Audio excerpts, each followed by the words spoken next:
Hi everyone, it's Jack from Jack's English, and today we're looking at conversation strategy. We have a simple goal today. We want to have better conversations. But there's quite a lot I want to teach you, so we'll split it into two parts, and today we'll just deal with part one. So let's get into today's class.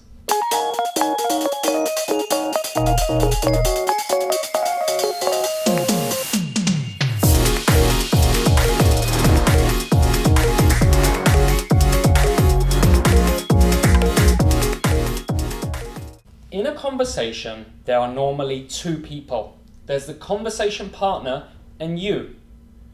And I think when we consider conversation strategies, a really good thing to do is to divide these and look at them separately.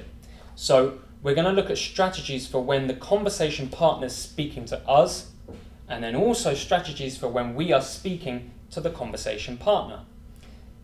In today's class, we're going to focus on this. So I'm going to give you two strategies you can use for when you are listening to the conversation partner. Number one will be reactions, how you react to what you hear. Number two will be follow-up questions. These are the questions you ask to get more information and also to show that you're interested. So let's start today's video with how to react. There are so many ways to react in a conversation. You've probably heard them in dramas, really? Wow. So these are typical ways to react in a conversation, but what I want to teach you today is a grammar structure that we use in conversations is so common for reacting. So let's take a look at that now. The structure I want to teach you is must be adjective. Now this is used to strongly guess the situation or feeling of the conversation partner. So they will tell us something and then we react by strongly guessing how they feel or what situation they're in, but it is just a guess. We don't know. We don't know how they feel, but we can strongly guess. We're almost 100% sure. Let's take a look at some examples. Now imagine this. Your conversation partner says to you, "Oh, I had such a difficult day. I worked so hard. I worked 12 hours today." Now in this case, this is what you can say. You can say, "Oh no, you must be tired. You must be tired." Now this doesn't mean I know you're tired, because maybe you're not. But it's I'm sure you are tired and I'm reacting, and this is how you can react. So you must be tired. The next one, your conversation partner tells you about their hard time. It's so common in a conversation where somebody tells you about their hard time. Maybe they're having a hard time at home, with their family life, or at work. And in this case, you can say, "Oh no, it must be so hard. It must be so hard." So this one means I strongly guess that your situation is hard, but again, I don't know.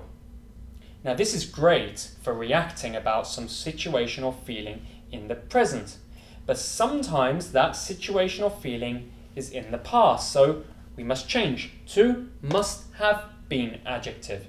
Just a slight change here. This reacts exactly the same information, but we're reacting to how they felt in the past. So take a look at this. Same story, they worked so hard, but maybe it was a few days ago, so it's finished now.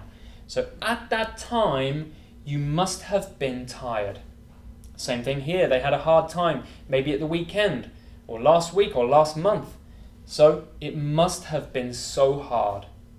So this is a very common structure. You hear it all the time in a conversation, and it's to react, and it guesses the conversation partner's situation or feeling. So try this next time you have a conversation. The second strategy I want to teach you today is this: follow-up questions. Now, these are so important. You've probably heard about them before, but I find that my students don't use them enough. You've probably heard this, the 5 W's: what, when, where, why, who. The reason you've heard of this is because it's so common, it's such common advice when talking about conversations, particularly for interviewers, when interviewers have to get information. But we can use this for our conversations. So the way I do this with my students is by starting with an experience. Experiences are great conversation openers. They can open a huge conversation about that experience. So in this case, I have been to Japan, and that's what we'll focus on now. I've prepared some questions, so let's have a look at these now. The first one is, what did you do there? What did you do in Japan? What did you eat while you were there? What did you eat in Tokyo? Next, when did you go? When did you wake up for your airplane? When did you arrive? Where did you stay? Where did you travel? Why? Why did you choose Japan? Why did you stay in that accommodation? Why didn't you eat raw fish? And finally, who? Who did you go with? Who did you meet? Who did you talk to in the bar? So you can see that these are really flexible. You can make so many conversations, so many questions with these 5 words here. You should be able to make many questions for each, so try to practice that. Also, you've probably noticed I've missed off an H. There's how. How, there's even more questions. So how can ask about the method. How did you go to Japan? How many times have you visited Japan?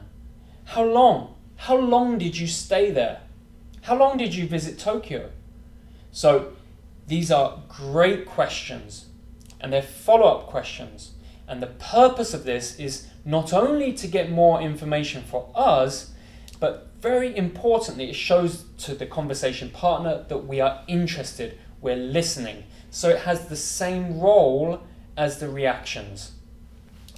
Now, to summarize today's video, we looked at 2 strategies we can use for when the conversation partner is speaking to us.